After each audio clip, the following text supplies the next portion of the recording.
So this is a demonstration of hiding the dog. This is the push-pull amplifier we discussed in the last section of the course. We have a problem in that we'd like to drive a speaker, 8-ohm speaker, with the output of an op-amp, but we can't because the op-amp can only put out plus or 20 milliamps, and that's not really going to drive a speaker. So we're going to use a pair of transistors in a push-pull configuration, a 3055 and a 2955. The op-amp is going to drive those, and they'll drive the speaker, so we can get a reasonable amount of output. So here's the idea of our demonstration circuit. We have an input, which is either a sine wave generator or our CD player, going into an op-amp, and we can switch the op-amp from feedback from either the output of the op-amp directly to the negative input, so it's just a follower, or we connect the negative input to the output of a push-pull stage, and that push-pull stage is connected to our speaker. So we can either have local feedback, in which case the push-pull stage is going to exhibit crossover distortion, or we can have feedback around the push-pull stage, which will eliminate the crossover distortion. Here's what the actual circuit looks like. There's a switch that lets me select either the sine wave generator or the CD player. The output drives a pair of power transistors. We can either turn the speaker on or off because sometimes the speaker gets really annoying.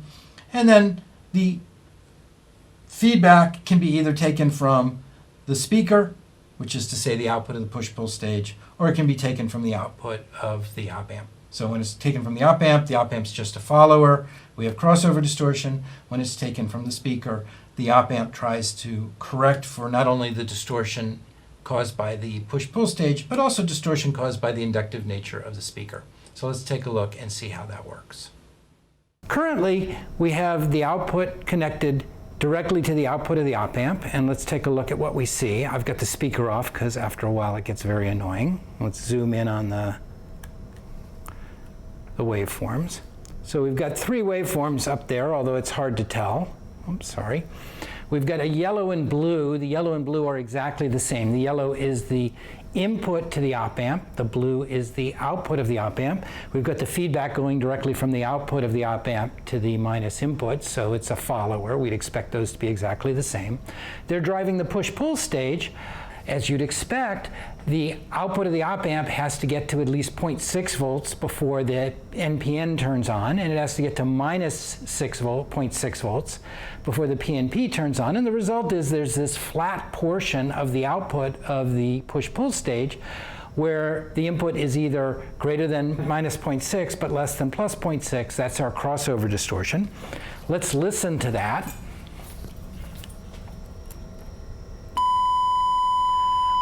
And it's pretty ugly.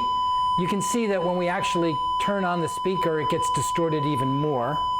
And that's because the speaker is a coil, and that causes it to have some phase shift. Now, what I'm going to do is I'm going to change the feedback from the output of the op-amp to the output of the push-pull stage. So now the purple, which is what's going to the speaker, and the yellow, which is the plus input of the op-amp, are exactly the same. And the thing to notice is that the output of the op-amp is undoing the dog. It's the opposite of the crossover distortion.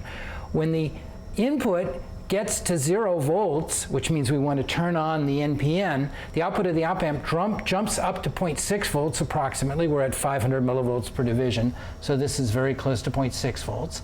And then it follows the input, and when we get down to 0.6 volts again, that means the input's at 0, it jumps down to minus, well, in this case a little more than minus 0.6 volts, closer to minus 0.7, to turn on the PNP transistor, the pull transistor. So what the op-amp is doing is it's jumping from plus 0.6 volts to minus 0.6 volts, so it can turn the NPN on, then it turns the NPN off and jumps down and turns the PNP on. And if we listen to that, notice that the purple, let's just make that easier to see, is exactly following the input, and the only thing that changed is the output of the op-amp, which once again is not only undoing the dog of the NPN and PNP, but it's also undoing the dog of the inductive load. Now let's go between that and no feedback, so that's with feedback. And that's without feedback with the crossover distortion. So you can see how the negative feedback is undoing not only the dog of the push-pull stage, but also the dog of the speaker to give us a nice pure tone. Now let's switch over to music. So purple is the output going to the speaker. Blue is what's going out of the op amp. And you notice it's constantly jumping up to 0.6 and down to 0.6 and minus 0.6 to make the audio sound nice. I'm going to get rid of feedback around the push-pull stage. Now the first thing is you can't hear anything. The reason you can't hear anything is the input signal is less than 0.6 volts. Now I can increase the gain of the op amp.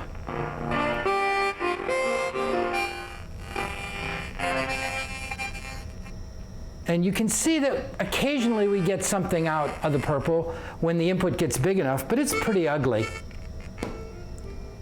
I add feedback again.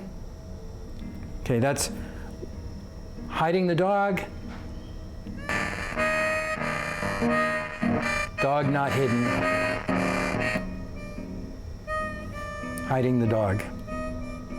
So, I think you can see that by using feedback, or negative feedback, that we can correct for errors in other parts of the circuit.